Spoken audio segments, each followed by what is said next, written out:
The Ghosh coming up in the next 30 minutes. Delhi waits with bated breath for assembly election results. Ruling Aam Aadmi Party eyes fourth term. Bharatiya Janata Party seeks comeback after 27 years.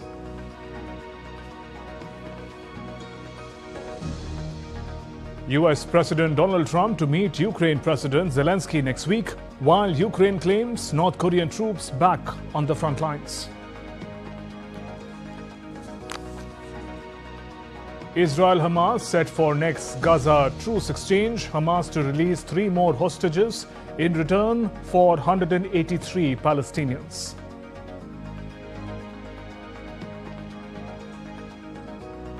And US President Trump freezes aid to South Africa, citing law to seize land. Also plans to announce reciprocal tariffs on many countries next week.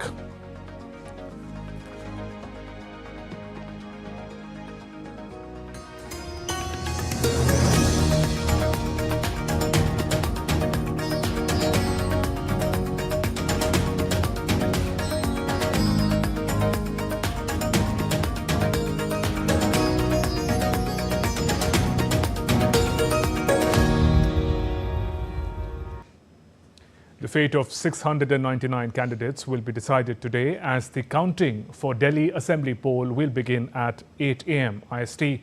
Voting for the single-phase election took place across 70 Assembly constituencies on Wednesday. Delhi recorded a voter turnout of 60.54%. In the high-stakes Assembly elections, among 11 districts of Delhi, Northeast Delhi recorded the highest voter turnout at 66.25%. while Southeast had the lowest at 56.16%. The turnout this time is slightly less than the 63% turnout that was recorded in Delhi in the 2020 Assembly elections. A political party or alliance must win at least 36 seats to form government in the national capital.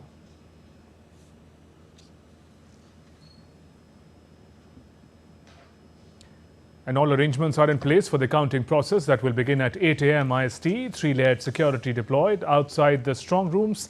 19 counting centers have been established across Delhi with additional commissioner of police assigned to each center.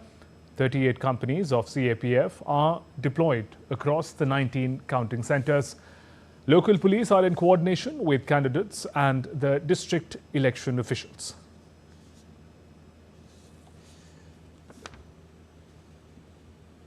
Meanwhile, as soon as the voting concluded, pollsters started predicting results with exit polls.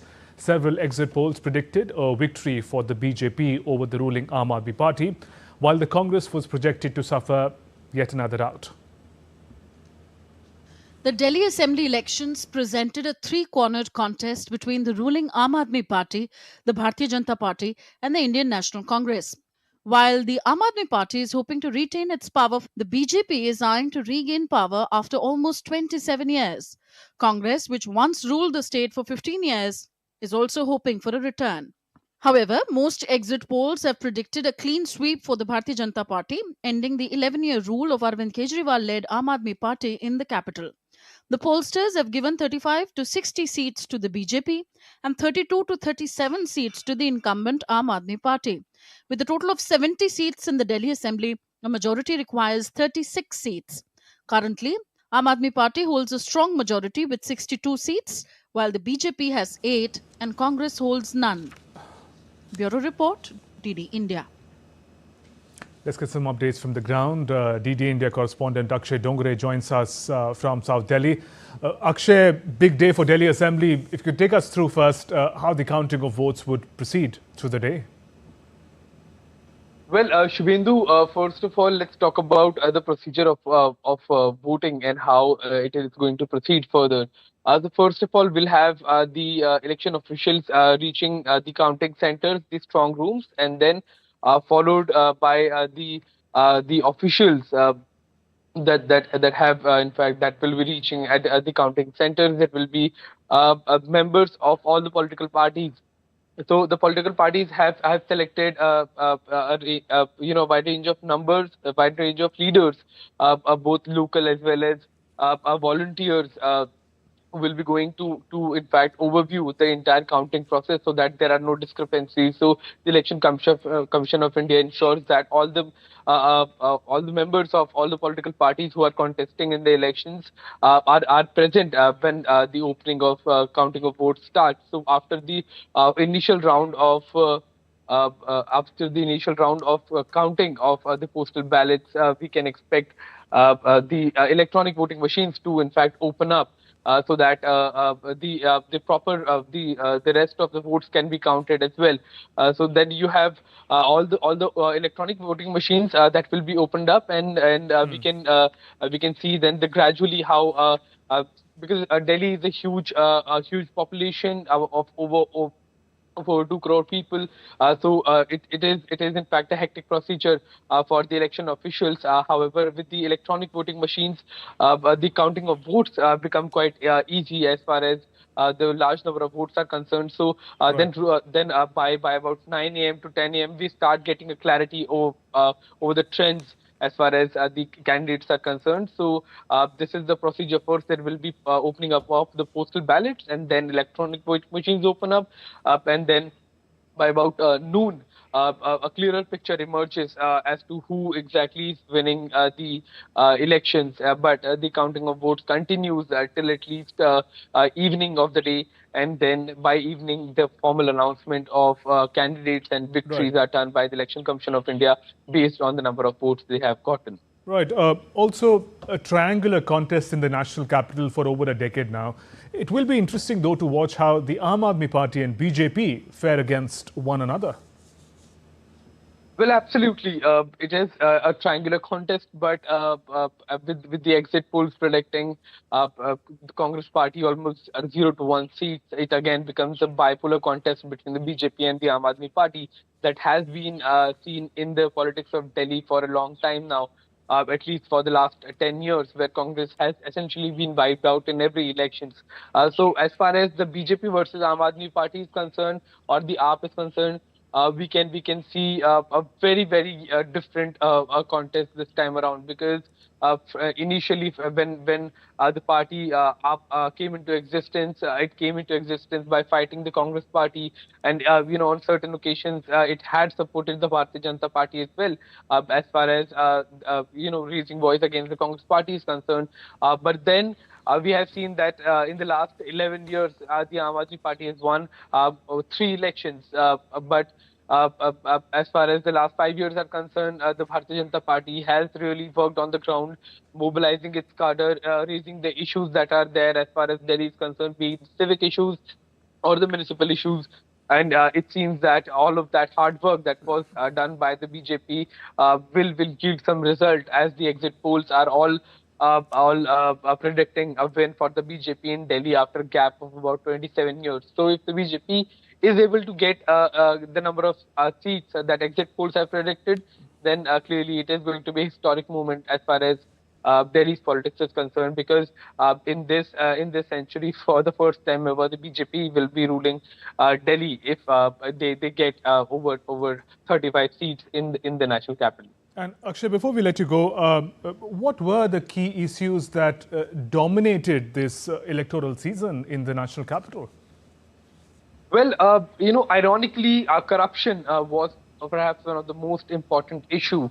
And the reason why I'm saying ironically is because the Aam Aadmi Party is a party that started from an anti-corruption crusade when Anna Hazare, a social campaigner, went on a hunger strike for setting up of Lokayukta, which was at that time during the government of Congress.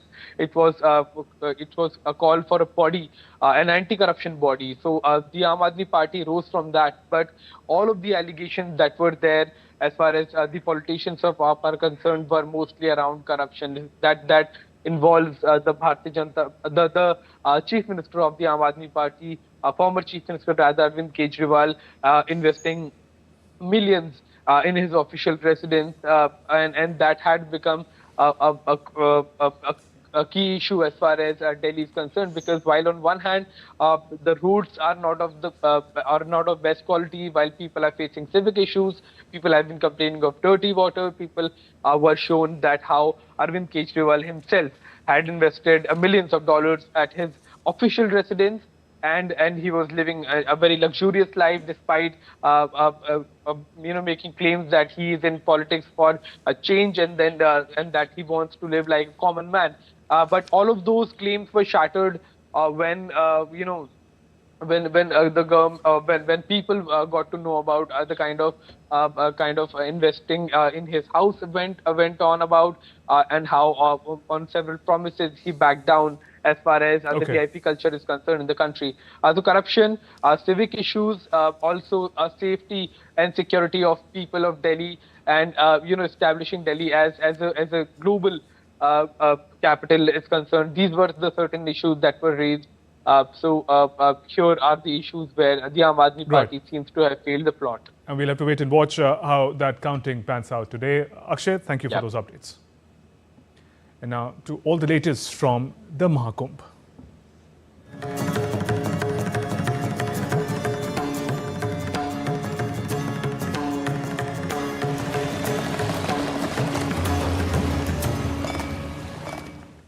We tell you about a Samvidhan Gallery and explore the formation of the Constituent Assembly and the drafting of the Constitution through engaging audio-visual displays at the Mahakumbh.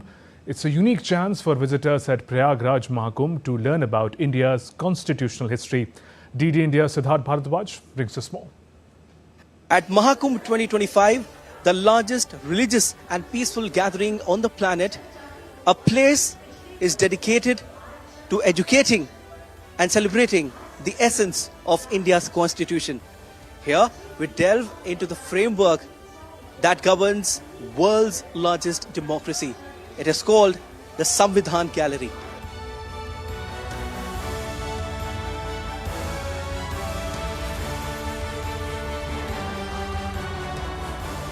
The Mahakumbh 2025 is Divya Bhavya Digital. Means it is divine, grand and digital, where the use of technology is everywhere. Here on this screen, you can see with just a touch, you can know about India's constitution. You just have to touch here and you get to know about India's constitution. Like Triveni Sangam is a confluence of river Ganga, Yamuna and Saraswati, our Indian constitution is a confluence of global democratic principles. And after churning of thoughts for 2 years, 11 months and 18 days, we finally got the nectar in the form of Indian constitution.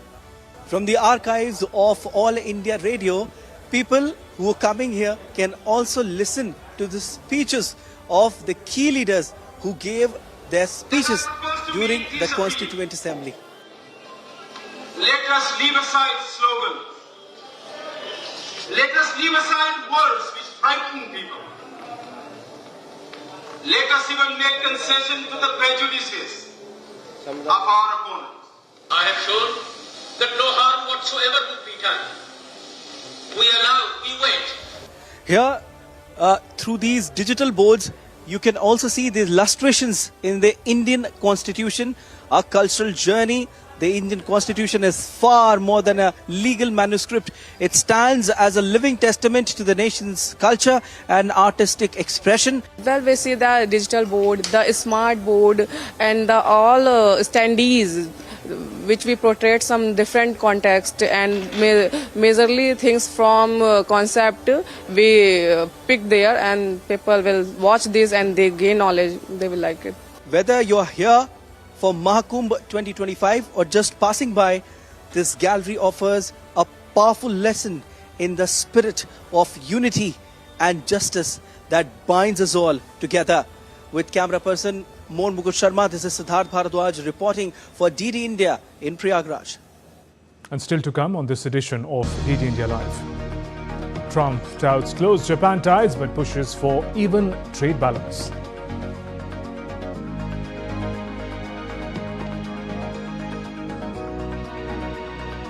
German economy, Europe's largest, shrinks for second straight year. And UK demands Apple access to users' encrypted data.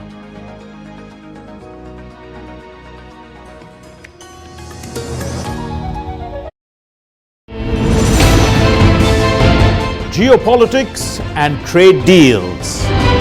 Economic challenges amid development. Hard work and the path to prosperity.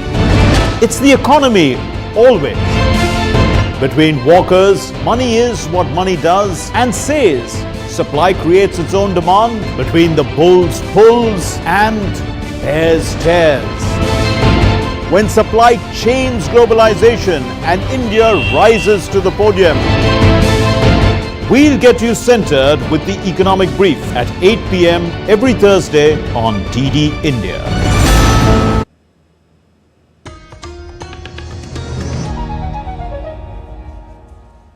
Welcome back. You're watching DD India Live. I'm Shubhendu Ghosh. 3 Israeli men held captive in Gaza for 16 months are set to be released by Hamas on Saturday. The 3 men set to be released on Saturday are Eli Sharabi, Olevi, Ohad Ben Ami, and El Sharabi. Both were taken hostage from kibbutz Be'eri during the Hamas attack on October 7, 2023, while Olevi was abducted on the same day from the Nova Music Festival. This will be the 5th hostage prisoner swap between Hamas and Israel as part of Gaza ceasefire deal. In exchange, Israel will release 183 prisoners from its jails. Since the truce took effect on January 19th, 13 Israeli or dual national hostages have been freed, along with 5 Thai hostages released outside of the agreement of the first stage. A total of 33 hostages, 8 of whom Israel says are dead, are set to be released during the first 42-day phase of the deal in exchange for approximately 1,900 Palestinians held by Israel. The United States on Friday announced the approval of the sale of more than $7.4 billion in bombs, missiles and related equipment to Israel. The State Department has signed off on the sale of $6.75 billion in bombs, guidance kits and fuses, in addition to $660 million in Hellfire missiles. The Pentagon, in a statement, said the proposed sale would improve Israel's capability to meet current and future threats, strengthen its homeland defense, and serve as a deterrent to regional threats.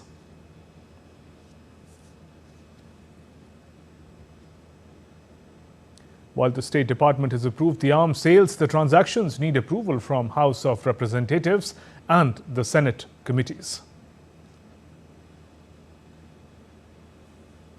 U.S. President Donald Trump froze U.S. aid to South Africa, citing law that allegedly allows land seizure from white farmers without compensation. This is despite Johannesburg's denials. The law has sparked controversy, with South Africa's government denying Trump's claims.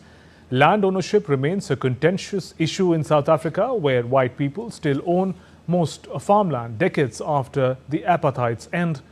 Trump vowed to support Afrikaner refugee fleeing government-sponsored race-based discrimination. Head of U.S. Department of Government Efficiency Elon Musk accused the South African government of openly racist ownership laws, while U.S. Secretary of State Marco Rubio plans to skip G20 talks in South Africa, citing the host government's anti-American agenda. The move has strained relations between the two countries, with South Africa's government labeling Trump's claims as misinformation. U.S. President Trump welcomed Japanese Prime Minister Shigeru Ishiba at the White House on Friday. The meeting comes as the two allies are wary of China's rising work to boost business and security ties. Heaping praise on one another, the two leaders pledged to stand together against Chinese aggression and said that they found a solution for a block deal for troubled U.S. steel. Meanwhile, Trump also threatened tariffs on Japanese goods if the U.S. trade deficit with Tokyo is not equalized. The two leaders also discussed North Korea. We will be discussing North Korea. The U.S. president plans to unveil a new tariff plan next week, shifting from a blanket tariff to reciprocal approach. This means the US will charge countries the same tariffs they impose on American goods.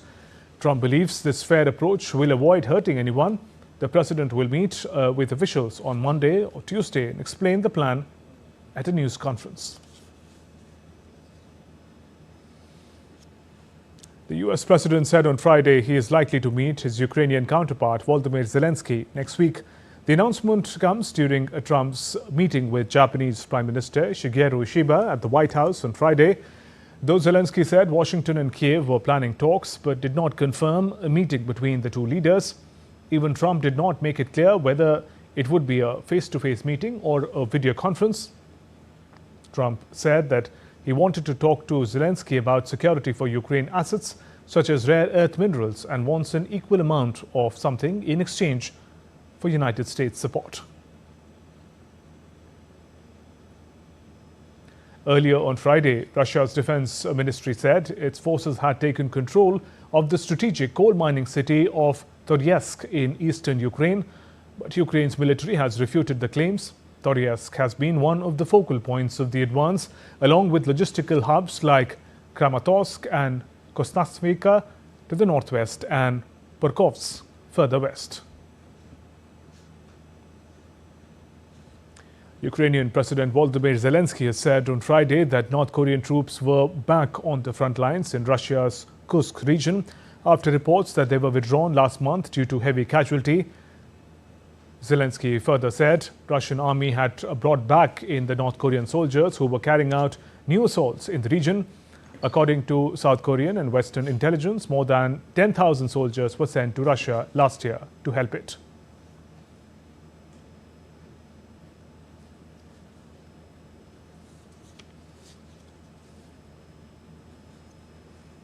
Moving on, Germany's economy could contract by 0.5% this year, according to the country's Chamber of Commerce and Industry. Joining us with more on what that means is DW correspondent Chiponda Chimbelu in Berlin. Chiponda, can you break down the latest economic outlook for us?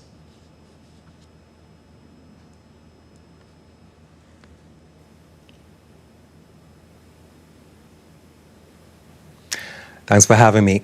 Well, the German Chamber of Commerce and Industry is basing its projection for a 0.5% economic contraction this year on a survey in which around 23,000 businesses participated. Now, its economic outlook is actually worse than the German government's. Last month, the economy ministry said Germany's GDP would shrink 0.3% this year. The Chamber of Commerce is calling for comprehensive economic reforms from the future federal government. Now, Germany is currently gripped by election fever, but the focus in recent weeks hasn't been the economy, but rather migration. Last weekend, tens of thousands of people took to the streets in major cities to protest against the fact that the conservative Christian Democrats accepted the support of the far-right AfD on a migration bill in the Bundestag. And what can we expect ahead as far as Germany's politics is concerned?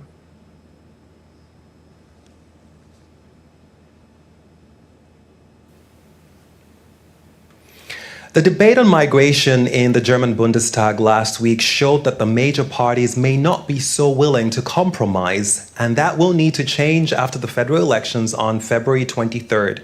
No one party has been able to rule Germany with a majority government since the end of the Second World War.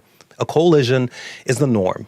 But if the acrimonious debate on migration last week is anything to go by, it may very well mean that it will take several weeks for a government to be formed after the elections. And that would leave Germany in limbo because there would be very little certainty about the country's political and economic future.